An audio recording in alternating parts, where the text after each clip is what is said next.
you think about me. I won't try to argue. I won't hold this one against you. Обвожу прям вот четко по контуру. Я буду от этой белой линии начинать свои волоски рисовать.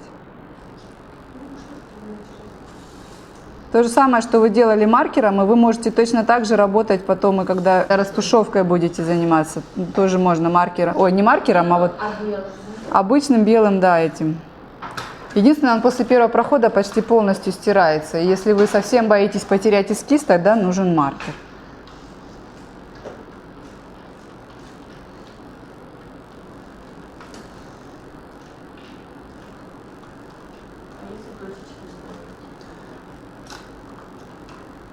Можно и точечки. Я просто делаю, как, показываю, как я привыкла делать. Теоретически, когда вот совсем нет волосков и кожа чистая, можно прям вот по этому рисунку. Я даже могу его не стирать и прям по нему работать. Просто я люблю стереть полностью и по чистой коже прям работать, чтобы было четко видно с одного раза, как положить волосок. Лена, можно, например, напылить чуть-чуть, тень создать, а потом волосок сверху ложить? Можно это сделать в две процедуры. Либо ты сначала делаешь волоски, а потом чуть напыляешь, чтобы заполнить пустоты, если мало их по яркости. Поняла? Тот же самый день или нет? Нет. Если делать вот в этой последовательности, сначала нарисовал скелет, а потом уже напылил в нужных местах. Обычно надо усилить вот в этой части, правильно? Это можно в одну процедуру делать. Вот в одну. Можно. Но не сначала напылить, а потом вот на травмированную кожу пытаться положить волоски. Вот. Всего микроблейдинг больше не делаете? У меня делают две девочки, во всей сетке 2 штуки. Москва и Воронеж. 2 осталось, фанатки. Я говорю, вы запарили уже хватамба, но у них очень много клиентов, и, еще волна не прошла, и им нравится, и зажившие им нравятся, в принципе. Но я говорю, ладно, лишь бы не портили, но новых не учу. А ты? Только микроблейдинг сейчас? Уже все от него уходят, по-моему. Анестезию наносим прямо на кожу, также стараясь не касаться линий. У вас там же, наверное, такие бровищи. Какой там микроблейдинг? Это же утопия. Анестезией мы пользуемся лайтдепом анестезии.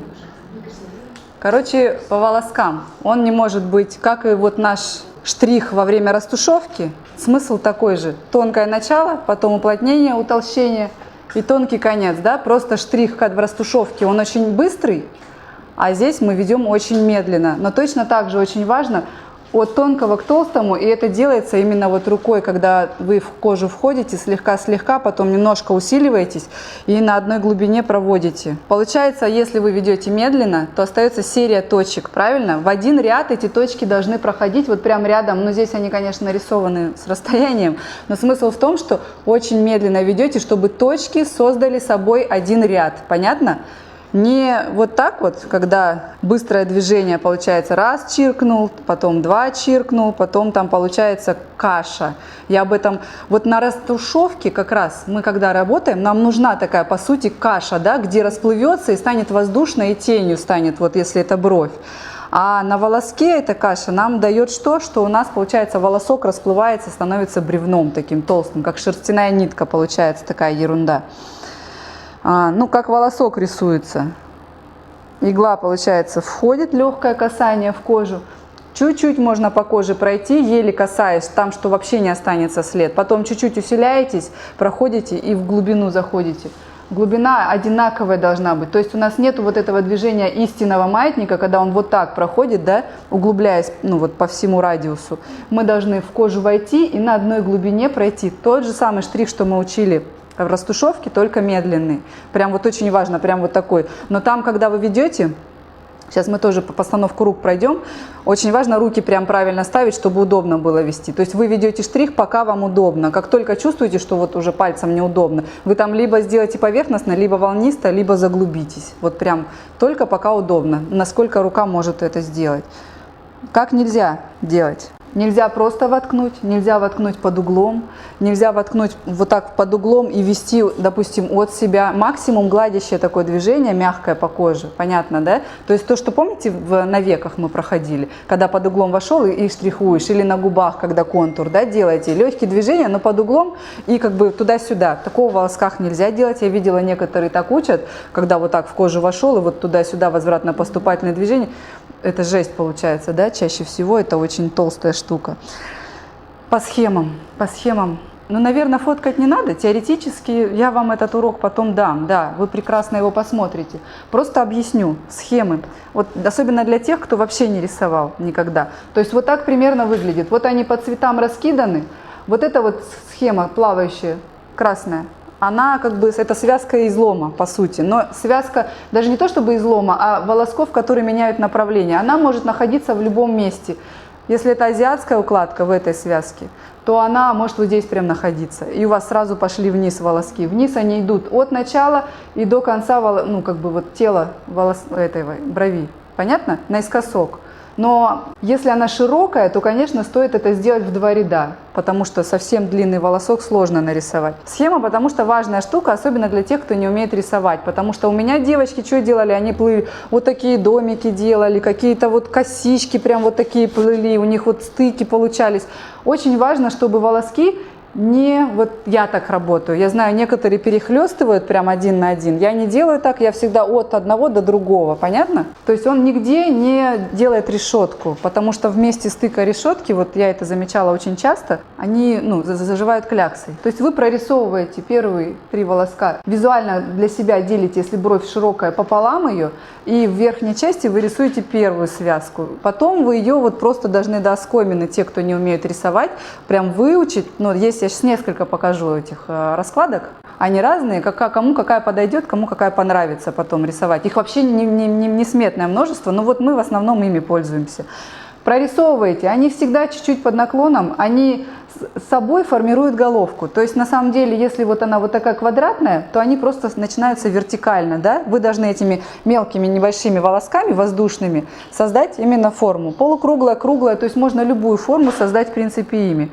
Потом рисуется вот эта вот нижняя связка. Тоже, ну чаще всего она даже такая получается, как пучок, как вот веером расходящаяся, потому что не всегда есть столько места в головке. Зависит от того, какая она толщина у нее. Вот, допустим, как у тебя, Жень, тонкие очень брови, да, то у тебя вообще нижней не будет, у тебя только будет одна связка. Если это вот брови твои, то там может даже 3 воткнуть можно.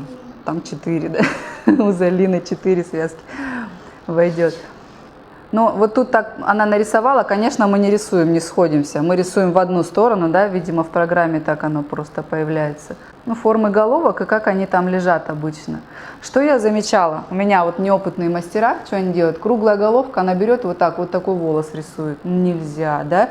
Они должны своими вот пустоты, началами своими вот этими воздушными создавать вот эту самую воздушную часть головки. И вообще мы в основном никогда не работаем прямо вот в самом начале. Мы сначала попробуем, как ложиться, на какой глубине работать, а потом вернемся к головке и прорисуем эти волоски, да, потому что это вот самое важное место, самое воздушное и фееричное должно быть. Там уже обычно и волоски есть свои, да, и там под ними не видно, если вдруг вы заглубитесь или какие-то пятна оставите. То есть пока вы начинаете в самом начале работать, старайтесь. Я уже начинаю сразу с головки, потому что просто я как бы, ну, относительно понимаю, там, на какой глубине работать. А вы всегда вот где-то в теле попробуйте, раздвиньте волоски. Вот эти волоски, для того, чтобы ваши брови были максимально симметричные, вы можете считать по нижнему краю, они идут на одном расстоянии, одного размера, с левой брови и с правой брови. Если вы их посчитаете, то вот это вот тело брови у вас будет примерно одинаково слева и справа, потому что тоже частая ошибка новичков моих, я вот по своим сужу, что они нарисовали, сели смотреть, а у них одна бровь, вот тело вот такое, а другая вот такое. Как бы лежа она там что-то не уследила, не допоняла, уже зафиксировала изломы, и уже там особо ничего не сделаешь. То есть либо у нее хвост утолстится, чтобы вы, ну, сдвинуть на место, либо вот так оставлять, ну, короче, печалька. Поэтому вот эта вот система, тут их может быть 4, может быть 2, может быть вообще 8, да, вот когда длинное тело, вот как у вас с Залиной. Но, блин, крайне сложно себя заставить их считать. Но в принципе, для тех, у кого печалька с симметрией, это помогает. Связка нижнего излома, вот она примерно такая. Но, конечно, она не так ярко выражена. Вот этот волосок может быть, может не быть, в зависимости от того, какая толщина. Не всегда получается там воткнуть прям все связки. Она просто что нам дает? Она дает вот это закругление, как оформить, потому что тоже отсюда обычно пытаются вот сюда куда-то увести, а отсюда вот сюда волоски, и получается косичка та самая, да? А нам надо что сделать? Надо, чтобы вот эти волоски, они плавно легли, и потом уже волоски, которые в хвосте, они обычно чаще всего, я прям редко-редко видела, когда все волоски вот так кверху растут, якобы европейская эта укладка. Вот эта связка в зависимости от длины тела, она может тоже плавать. Или если это азиатская схема, да, то ее практически нету. То есть вот отсюда пошли вот эти вниз волоски, и она не нужна получается. То есть там еще знаете, в чем прикол? Почти всегда будут приходить к вам со своими пучками, да, и вы должны всегда смотреть на пучки, как они растут. У кого-то они вот прям резко вниз начинаются, у кого-то дальше, у кого-то бывает даже, что на левой брови они начинаются там излом вниз, в начале почти, а на другой отнесен. Замечали? По-разному даже на двух бровях растут. Что нельзя делать совершенно точно? Это чтобы свои волоски вот так перехлест шли с нарисованными, потому что вот этот конфликт, он какой-то странный. И вы, получается, должны всегда дополнить свою бровь, да? Поэтому не всегда получится прям вот абсолютно симметричные схемы нарисовать с двух сторон, и типа круто. Так или иначе, где-то решетка получится. Поэтому только на лысых, вот если это аллопеция или совсем нету бровей, или они настолько прозрачны, что они совсем вашей схеме не помешают, вы прям применяете схему. Понятно? А так вы ориентируетесь на рост своих. Вы, по сути, должны просто дорисовать, повторяя рост своих, в нужных местах сохраняя форму. Ну вот, как я говорила, варианты расположения плавающей связки. То есть она может быть практически где угодно. Если это европейская укладка, то ее вообще нет, они все идут вверх. Вот я, может, знаете, есть Инна Гроссман, у нее красивая очень работа, я много лет за ней следила, нет, в Германии живет. Вот у нее почти все вот такие, но, видимо, там в Германии они бледненькие, и у них можно вот такую укладку. Прям красиво смотрится, такие шерстяные брови. У нас я все больше наблюдаю, что все-таки вот волоски почти все вниз растут. Вот у вас там, не знаю, вообще в Австралии, у вас, наверное, будут вот такие кустистые брови, которым волосковый метод, ну, крайне редко подойдет. Допустим, когда много вообще бровей, и там тулить волоски, я вообще никогда не вижу смысла. Чтобы вы понимали, это только реально для лысых, и это только, ну, может быть, для мужчин, потому что им растушевку как-то рисовать, ну, правда, ни о чем. Когда участками нету, вы повторяете рост вот тех, что рядом свои. Просто пятно или выщипали, да, хвосты убрали, но видно, что идут свои вниз, или видно, что свои вверх. Вы точно такие же должны нарисовать просто укладку, повторяя. Вот даже они бывают, там у кого-то более пологие, у кого-то вообще вот такие горизонтальные. То есть все, что вы нарисуете, оно не должно конфликтовать со своими в итоге. Поэтому я сама, ну, связками пользуюсь, этими схемами, только когда это прям вот полностью лысая бровь. Ну, связка хвоста тоже, да, начинается мягко у контура внешней части, заканчивается у контура нижней части. Что нельзя делать? Нельзя вот так рисовать, нельзя рисовать вот прям вот такие, когда они жестко начинаются палками почти вертикальными. И в то же самое время нельзя рисовать так, чтобы один волосок создавал собой контур снизу или сверху. Понятно? Потому что хвостики часто бывают очень тоненькие, и прям рука хочет вот пройти вот таким образом, что она создает собой контур. Не надо этого делать. Стараться надо как-то вот там, хотя бы два их должно быть, но они должны вот проходить правильно. Это вот схема, как она должна выглядеть после первого прохода. Расстояние между волосками, ну, где-то 1,5 миллиметра хотя бы, потому что вы там будете рисовать вспомогательные еще, и чем больше расстояние между волосками, тем больше шансов, что они не сплывутся. Понятно? Если намельчить, у меня есть такая фенечка, я прям себя контролировать пытаюсь все время, чтобы не намельчить. Особенно, когда кожу растягиваешь, кажется, что расстояние охренеть какое большое, а на деле, когда отпускаешь, все сжалось, и ты видишь, что там даже некуда особо рисовать вспомогательные волоски. Поэтому, конечно, в зависимости от размера брови рисуем на максимально большом расстоянии. Лучше даже там тень дать, растушевку какую-то, другого цвета, возможно, чтобы вот они зажили нормально. Варианты, как они между собой могут вспомогательные находиться. Не перекрещиваются. Вот самое главное. Не должны перекрещиваться ни в коем случае. Ну, это вот она, в принципе, примерно так выглядит законченный, но всегда все-таки вот место и вот это вот, оно самое темное. Если вы видите, что прям пусто, недостаточно, можно дать тень. Тень дается Ни в коем случае не вот так поперек, чтобы не травмировать эти же самые волоски, да, все равно вы там так или иначе можете в них попасть, а вот так вот между ними, понятно, как бы повторяя рост, ну, рисунок вот этот вот. Но это как неправильно, это я тоже часто наблюдаю, мастера уже пытаются закончить как получится и тулят, и вот если вот эти два волоска рядом идут, что понятно, они между собой сплывутся, получится бревно такое неравномерное, некрасивое, и это очень сложно на коррекции потом сделать нормальным, то есть там можно взять телесный цвет и прямо осторожно, очень тонко между ними пройти, как бы разделить их попытаться. Ну, так можно сделать, но тоже там надо уже глаз алмаз иметь, это сложно, лучше это предотвратить. И вот эти все стыки, схлесты, когда заживают, они реально смотрятся, вот смотришь на бровь, она вот такая пятнистая вся смотрится. Короче, их надо избегать как по возможности. Перед началом процедуры я стираю анестезию, она создает собой такую корку. Она не нужна, потому что сквозь нее игле сложно пробиться. Видите, прямо она такая засыхает слегка. Если вдруг где-то я вижу, что эскиз чуть-чуть потерялся, лучше сразу подрисовать, пока кожа не повреждена. Ну, я помню форму. Кожа натянута так же, в принципе, как и на растушевке. Если я боюсь стереть, я чуть-чуть отодвигаю. Я пробую где-то в стороне, да, чтобы это была не головка. На какой глубине мне работать? Я провожу какой-то маленький волос, который не помешает мне никак в дальнейшем. Вот прям это правило. Я постоянно наблюдаю, что берет всю бровь, проходит, а потом понимает, что либо пятнами, либо слишком глубоко, что самое ужасное, да, либо ничего не легло. И я проверяю, я пытаюсь понять, правильная ли это глубина, да. Вот у нас она русая, такая теплая, светлая, в общем-то бровей нету, то есть все, что мне нужно, в принципе, вот такая насыщенность, ну чуть-чуть может быть ярче, чуточку, да, то есть я проведу еще немножко медленнее. Игла входит в кожу вертикально, вот насколько это возможно, вертикально, самый-самый кончик, то есть надо руки прям поставить таким образом, сбоку, наверное, видно лучше, да, вот просто сами руки как стоят, не там на камере. Вот таким образом вы должны проходить, но не вот под таким углом, ни в коем случае. Максимум это такое небольшое гладящее движение, чтобы было по коже, понятно? Когда я нанесу анестезию, она изменит цвет. Он вообще не красный, тут даже намека нет на красный цвет. И вечно вначале я сижу и думаю, что нарисовать, какой выбрать, что делать-то тут вообще. Вот самый первый волосок в головке, он не должен быть никогда длинным.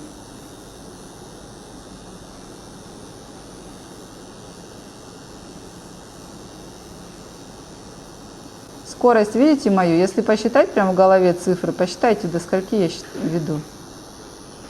На волосках, кстати, иногда бывает сукровица и кровь, но те, кто в микроблейдинге вообще крови не боятся, да? На волосках она тоже иногда случается.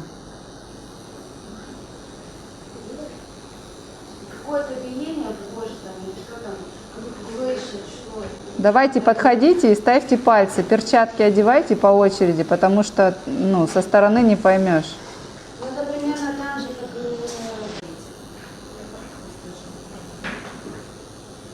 Чувствуешь? Можешь прям ближе еще поставить, прям там, где я веду.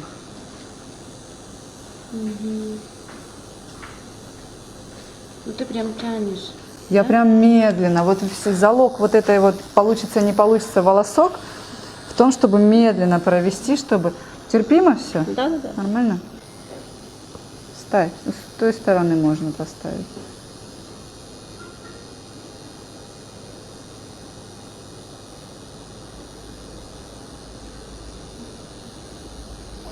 Чуть стало неудобно, я поворачиваю и продолжаю этот волосок. Кровь всегда не должна быть? Нет, не всегда. Она от личных каких-то качеств организма зависит, да. Иногда вообще сухо все, иногда прям вот, может, давление повышенное, там куча всяких может быть. Вот здесь вот у меня размазалось, естественно, я не иду от края, да.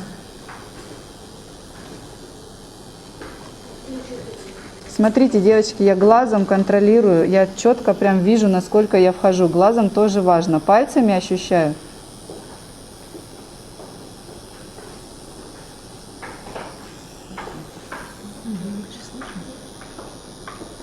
Там на углах как-то... На хвостах другой даже?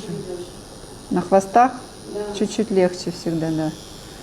Тут она почти не ощущается. Все, смотрите, вот я нарисовала сколько штук. Терпит? Нормально еще вам? Ну да. Можно посчитать. 1, 2, 3, 4, 5, 6, 7 штук. Да? Вот здесь я повторю это же самое количество. И по сути вы уже не ошибетесь. Единственное, можно в ширине ошибиться где-то. Вдруг, Один раз прошли, больше по этому вдруг, маску не проходит. Да? если он остался, конечно, я не прохожу. Но надо проверить, естественно. Пока я боюсь потерять эскиз, допустим, вот я их стираю. Че? А? Юморят, да? Вот этот второй волосок, он идет снизу и прям целый он идет наверх. Или там два? Какой? Вот этот? Да.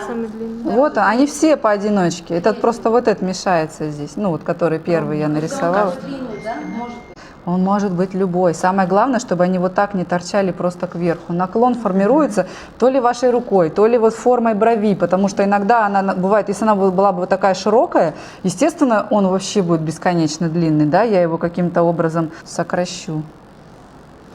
Как понять, что он взялся после анестезии?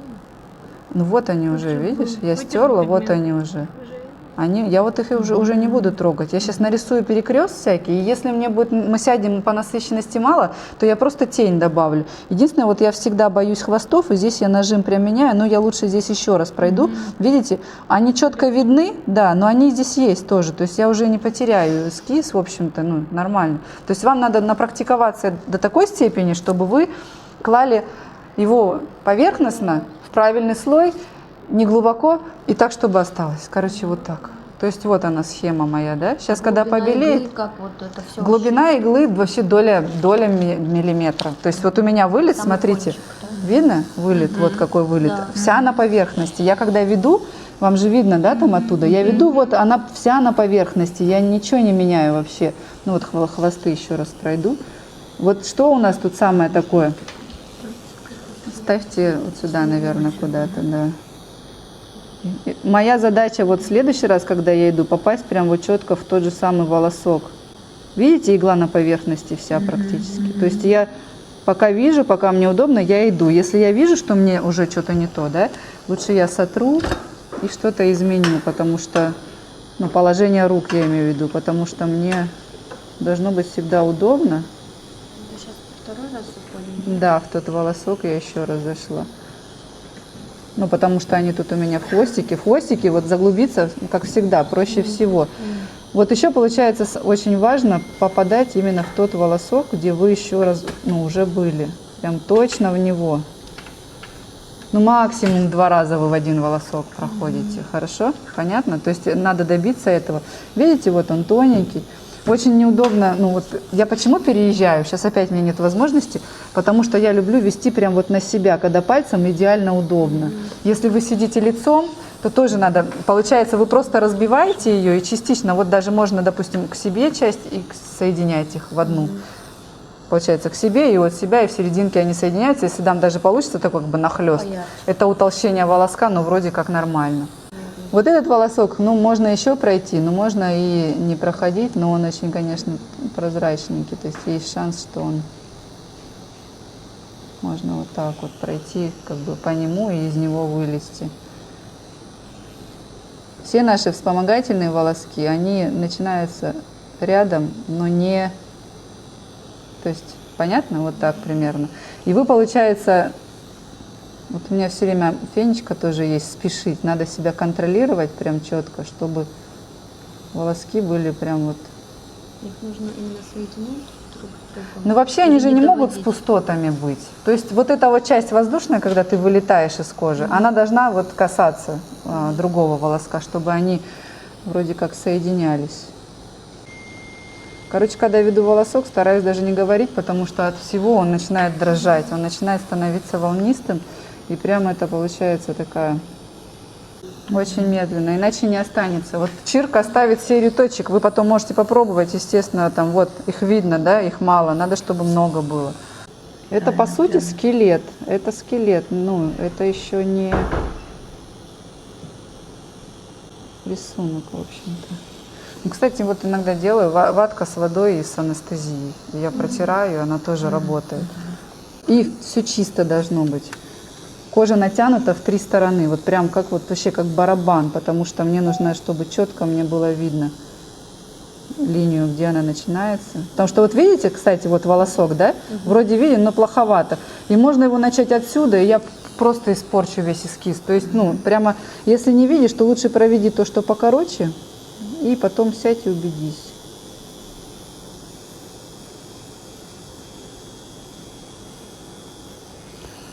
Иногда это веду и прям вижу, что веду рядом. Но бывает такое, просто реально сложно. И техника сложная, и глаза устают от нее. Но она такая красивая, если заживет, то, конечно, народ благодарен. Вот эти вспомогательные волоски вы уже рисуете, в общем-то, ориентируясь там на свой какой-то художественный вкус. Дам сейчас это я отдохнуть, наверное, и пойду вот на это, потому что анестезия-то она работает минут, да, она может сейчас уже перестать работать. Вот тут обязательно всегда вот так отодвинули и вспомнили, где был ваш волосок первый, да? Если лысо, то они должны повторять друг друга, чтобы было максимально похоже. Конечно, они не будут идеально, ну, прям идеально похожи, но постараться надо. Видно, что вот глубина, ну, прям никаких, как в китайских иногиансанах, этого не увидишь, она сплошной стеной. Если вы видите, протерли, допустим, и видите, что волосок изменил цвет, значит заглубились. Вот это сразу видно. Короче, чем удобнее лежит рука, тем меньше будет болтания у иглы. Я имею в виду вот такие мелкие зигзаги, потому что они все-таки иногда ведешь, и вот так вот рука подрагивает, тяжело получается.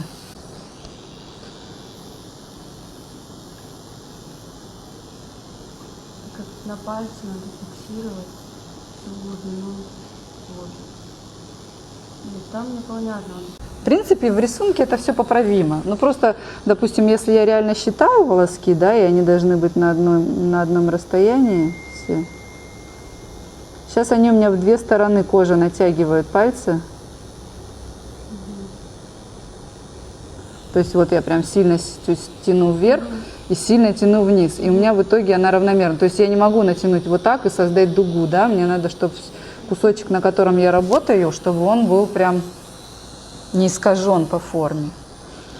Короче, ваша спина должна быть прямая, шея прямая, рукам удобно, и тогда волосок получится максимально идеально. Можно стереть, протереть. Ну, как бы я же уже поняла, да? Я сейчас нарисую еще вспомогательный хоть чуть-чуть, чтобы кожа пообезболилась. В принципе, если правильно положить с первого раза волоски, то довольно быстрая получается процедура. Короче, как помните, я говорила, все быстрее, быстрее ведите на растушевке. А здесь, наоборот, медленнее, медленнее, медленнее. То есть волосок не получится, если не вести медленно. Не, ну так-то просто, да, вот это расстояние просто на 2 раза, на 3 раза поделить и все. Ну, как бы схема вот эта.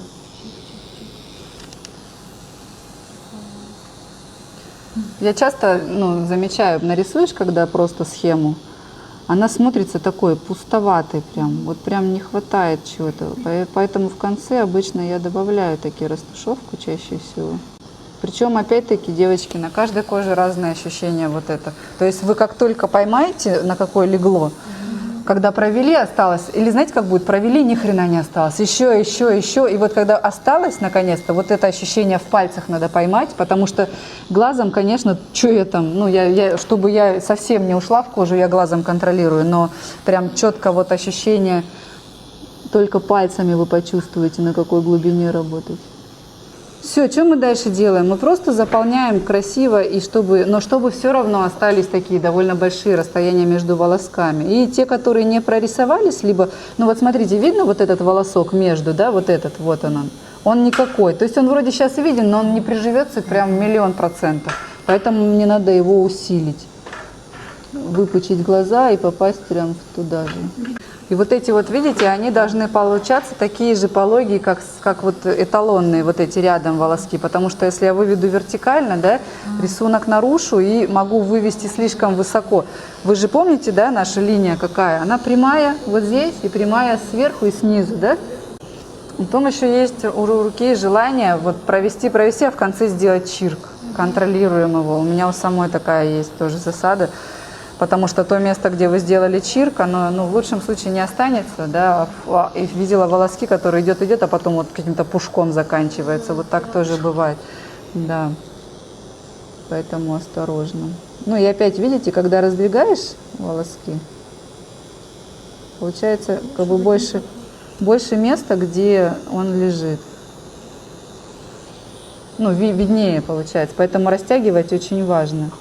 Есть риск, то есть есть идеальная кожа, в которой остается любой волосок, и в ней они будут видны. А кожа, которая чуть-чуть вот склонна к тому, чтобы расплыться, они расплывутся, сплывутся между собой, и получится в итоге такая каша-малаша. Ну вот это тоже, видите, вроде лежит, но я его довольно быстро прошла, прям помню. И зря. Вот эти схемы, наверное, надо, ну, от руки карандашом рисовать. Миллион раз рисовать, пока это не станете вы делать бездумно вообще. Совсем бездумно. Не больно же, да, сейчас нормально? Ну и тоже по сухой коже удобнее рисовать. Вот видите, тоже волосок лежит, вроде лежит, но если взять, допустим, лупу и прям рассмотреть эти волоски, то те волоски, которые полупрозрачные, либо видно, где кожа светится, они не останутся. То есть он должен быть такой четкий и хорошо видимый должен быть, но не толстый, не бревнистый. Ну вот тут я помню, что я не была уверена в длине, поэтому я туда сильно не буду лезть. Все, я должна еще, кстати, когда сажаю, добиться того, чтобы обе брови были в одинаковом состоянии вот этой белизны, когда, потому что иногда садятся, одна какая-то темная, красная, еще не обезболенная, а вторая. И вот, как мне кажется, да, вот здесь можно было бы чуть чаще сделать. Вот пустовато, да, чего-то не хватает. И смотрите еще, что сейчас у нас получилось, у меня вернее. Видите, вот эта внешняя линия, она как бы не идеальная, она какая-то вот такая волнистая, да? Нам же надо сделать. То есть я сейчас здесь какие-то мелкие волоски нарисую, да, не длинные, чтобы она смотрелась такой единой. Естественно, клиент ваш не может во время процедуры разговаривать, потому что вот здесь вот мышцы проходят, которые во время разговора вам мешают. Но иногда это даже хорошо, да? Это можно, чтобы... То есть я прям говорю: тихо, у меня тут пальцы лежат, мне вы мешаете. Короче, ваша задача, чтобы ваша кожа была натянута прям идеально. Вот эти вот вспомогательные маленькие волоски, они, как бы вот сказать, они как вырастают из соседних. То есть надо найти место, откуда она начнется чаще всего. Пушковые. Да, они могут вообще там поперечно ложиться, в принципе. Если вдруг он расплывется, то он дымку даст на своем месте, и все. Тоже в принципе, такой нормальный результат. Девочки, да, запомните, что чем глубже пигмент, тем он холоднее выглядит. Поэтому всегда вы берете вот прям чистым холодным каштаном, нельзя работать. Он очень холодный будет, он, скорее всего, уйдет в такую фиолетовую какую-то. Видите вот пустоту, да? Влезли, она ж не может такой быть. Влезли и нарисовали тут тоже такой волосочек. Куда он там идет? От одного до другого. Все, пустота закрылась. Тень лучше давать чуть-чуть другого оттенка. То есть вот здесь у меня сейчас примерно 1 к 1 Dark Toffee с этим. Я возьму сейчас, у меня что-то пигмент уходит уже, ну, я сюда каплю, в конце капну еще этого хазелната. И он станет чуть более теплым, и я им дам дымку между этими. То есть есть два варианта затемнения. Можно взять сейчас, наоборот, более темные и пройти вот здесь основные, усилить. Они станут, по краям они будут такие орехово больше, а в середине более холодный цвет. Либо дать тень, растушевку между волосками. Но тень не должна быть ярче, чем волосок, да, иначе его видно не будет. Иногда я даже вот беру, вот так поворачиваю, и я толком не вижу сам рисунок, но я вижу борозду, в которую мне надо попасть. Тоже удобно, она как бы отличается немножко. Ну и работа чистая должна быть, свинячества никакого, чтобы не было. Вот смотрите, вот линия, да, моя, вот она идет. Тут рука просит вот сюда выскочить. То есть вам надо знать, что вот ваши две точки, выше них вы не можете, вернее, дальше них выскочить. То есть вы должны начать в нужном месте. Потому что я очень часто видела, как мастер берет и вылезает, выскакивает. Не специально, естественно, но просто вот там рука так и просит вот там вот сюда вылезти, продлить. Никогда не делайте этого, пока не уверены. Вот когда волоски свои, часто капля повисает, она цепляется за волоски, падает, весь рисунок вам портит. Волоски надо раздвигать, то есть вы должны себе освободить пространство. Вот я возвращаюсь в те, которые, мне кажется, недостаточно яркими. Короче, кажется легко, а на деле это сложно. Вот, короче, волосковый метод свежим выглядит идеально, как и микроблейдинг, да? Но вот в микроблейдинге я видела много шрамированных бровей. В волосковом методе, даже когда у меня ученики делали настолько глубоко, что они фиолетовые, кожа не менялась вообще. Здесь это все-таки близко расположенная серия точечек. Кожа не так травмирована, поэтому сначала я так восхитилась этим микроблейдингом, а потом вот я впала в печаль, короче. Лучше всего, если ты ошиблась с выбором цвета, или глубиной, да, то лучше всего лазер. Там буквально, если форма хорошая, форма, скорее всего, вот, ну, у всех у вас нормально с формами. Цвет выйдет, да, нормально? Да, одно буквально воздействие лазером, и они получаются уже такие, Ну, это я к тому, что у нас оттенок просто меняют. много что Только при противопоказаниях вы можете делать какое-то, пытаться сделать коррекцию, да. Техника очень прикольная. Если, ну, ею овладеть, то вам уже контур зафиксировать, да, ёшкин кот, да, контур на веках, то же самое, какая ерунда. Это же оно, по сути, то есть вы должны, вот смотрите, я сейчас я оставила линию, которая на веке, да, но здесь, конечно, немножко другая кожа, здесь сложнее все остается, но, то есть ты видишь, бревнышко получилось, блин, прям слишком, из-за него ты же не будешь все усиливать, да, брови, берешь, и вот получается вот у нас волос, а мы с двух сторон прям плотно рядом с ним рисуем телесным. Не то, что там закрашиваем что-то, да, а просто такие же тонкие, мы визуально его сужаем. Если он прям просто тонкий, но глубоко, то можно по нему один раз пройтись телесным, и он прям изменит оттенок, но никогда не закрашивайте ни большие площади, ни какие-то там куски, косячные хвосты, лучше на лазер это все, потому что телесное это на самом деле зло такое, которым нельзя пользоваться часто. Каждый раз, когда садитесь, даете зеркало клиенту и спрашиваете, чего хочется в итоге. И, кстати, вот по волоскам вам надо предупреждать, что вот сейчас они вот такие вот, ну, как бы прозрачные, светлые, да, а зажить они могут ярче, ярче, чем вот эти, да. То есть, если вы ошиблись глубиной, и она слишком поверхностная, то они, скорее всего, уйдут и будут бледнее. Но есть вариант, что вы с глубиной не ошиблись, а наоборот, в другую сторону, да, ошиблись. Либо, если кожа прям в хлам такая вот жирные, они расплывутся, дымку дадут. Тогда они реально ярче выглядят, когда заживают. Понятно? То есть даже не из-за... То есть вы должны дать клиенту информацию о том, что может быть вообще слишком светло, а может быть ярче, чем вы хотите. Поэтому вот работа должна выглядеть примерно такой, как она хочет, чтобы она зажила на волосковом методе. Понятно? Если вдруг она станет бледнее, ничего страшного, вы сделаете ярче. А если они поплывут вокруг, дадут дымку, то, ну, как бы, чтобы она не пугалась. Потому что у нас были такие случаи, когда они приходили и скандалили слишком ярко, блин. Ну вот смотрите, что мне еще хочется. Вот она визуально смотрится тоньше, хотя я подхожу, вижу, что они здесь вот они есть, но они не четко прорисованы, да? Сейчас я вот эти волоски прорисую и дам дымку, и все. Что еще? Какие ошибки девочки делают? Она вот так вот в волосок, в который надо попасть, она машет, чтобы в него попасть, да? И она машет не в воздухе, а в коже уже машет. И вот она намахала там пятно и пошла, повела волосок. И получается он такой вот с такой толстой штукой. Я когда машу, я не касаюсь вообще. Я вот пытаюсь понять, если вдруг я понимаю, что я не туда повела, я просто вынимаю иглу и, ну, как бы его не продолжаю, не фиксирую.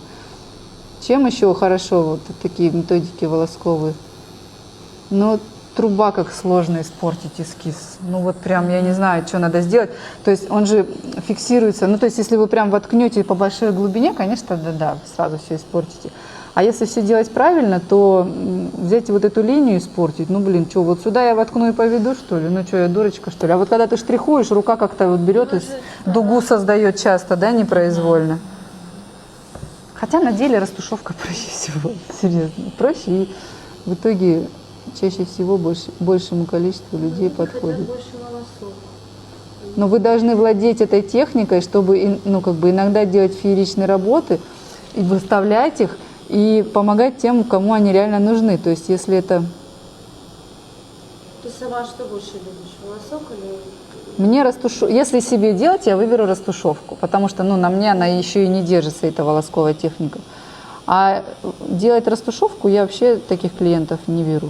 Мне скучно это. То есть я люблю сложные какие-то кожи. Вот когда онкология, да, допустим, они лечились долго, там очень тяжело ложится пигмент через раз. Иногда вообще в лед, а иногда прям, ну вообще бьешься. Или когда аллопеция, когда реально видно твою работу. А когда к тебе пришли офигенные бровищи, которые еще офигеннее стать хотят благодаря тени какой-то там.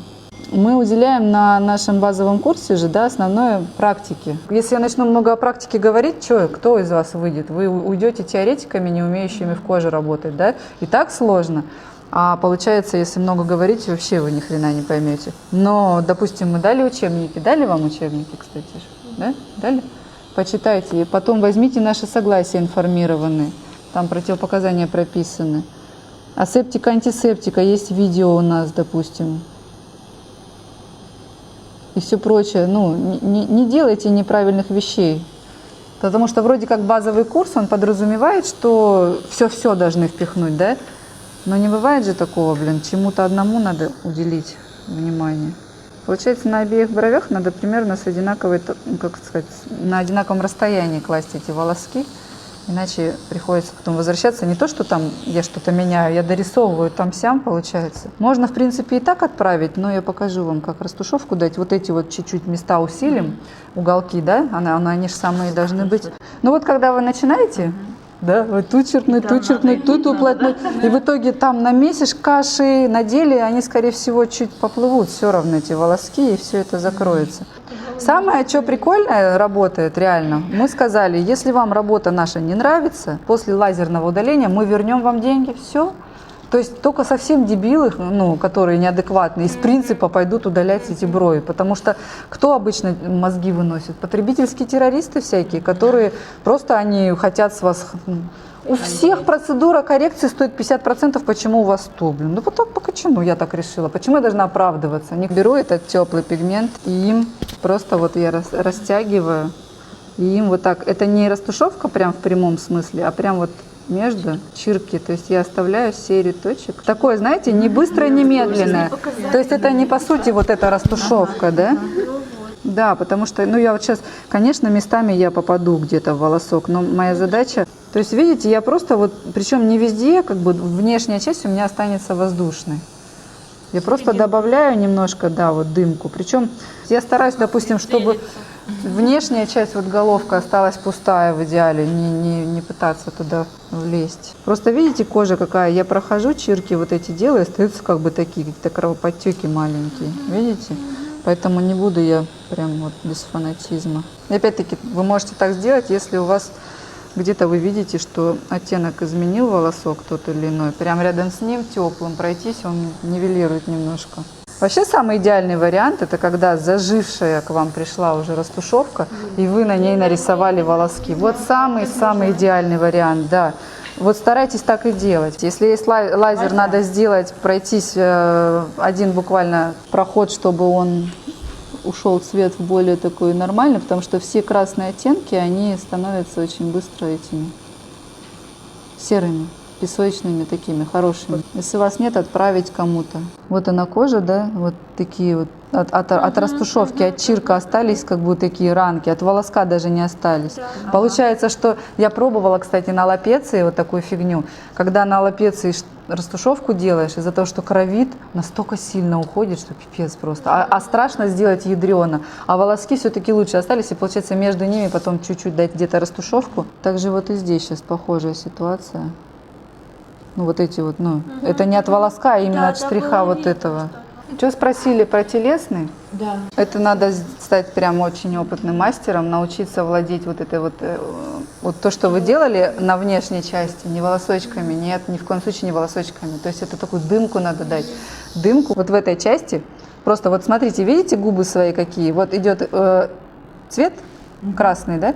А вот идет прям белый, контрастный. И вот вы замечали, что у младенчиков у них реально вот такая идеальная кожа. Белый с красным четко соединяется. А мы с возрастом это теряем, да? Еще и плюс там всякая фигня, герпес, шмерпес. И вот получается, особенно если вдруг мы что-то меняем и вышли на кожу, и либо у нас вот бывают какие-то пятна пигментные, какие-то вот потемнения. Вот в таком случае легкую дымку, как примерно вот на головках бровей. легкую дымку, вот, которая подчеркнет вот это вот место. Короче, если это брюнетка, то проще, ну как бы проще, но в то же самое время тяжелее. Если это брюнетка с пучками, вот допустим, как у нее, такие чернючие, и не было бы вообще хвоста, то там капец как сложно, потому что волосок вот такого цвета положить, он будет все равно коричневый. А если совсем глубоко, то он станет вообще ужасным. Блин, никак не уйдет. Короче, надо прям до чиста. Там обязательно надо будет тень давать. А еще лучше, опять-таки, сделать довольно плотную растушевку. Она заживет, и когда они придут, дорисовать такие красивые во внешних частях, может быть, где-то на пустой коже, и вот тогда рисунок самый красивый получается. То есть буквально вот такие тонкие, вот малюсенькие движения, их можно сделать, если вам кажется, что вы где-то что-то... Вот, смотрите, видите яркий вот этот волос, да? Да, если они сплылись между собой, два соседних, или расплылись. Ну вот, видите, он стал такой прям, как все остальные, в принципе. Если у нас задача прям закрыть что-то, или вот разделить два заживших, то тогда надо меньше воды, чтобы было, когда вы да, чтобы он был более концентрированный, этот пигмент. Вот такие места я не очень люблю, когда близко довольно прошел, и получается, что вот в этом месте есть шанс, что такой уголок заживет. То есть надо прям стараться доводишь, когда прям, чтобы он заканчивался визуально вроде как в нем уже, а сам еще не трогает. А если он вот так уже лег, то в этом месте получится стык такой, утолщение. Мы закончили наш урок по волосковому методу. Сегодня у нас была жирная кожа. Мы применили европейскую укладку. Это когда все волоски растут наверх. Ну, в принципе, на фотографиях будет более понятно. Чуть позже выставим зажившие.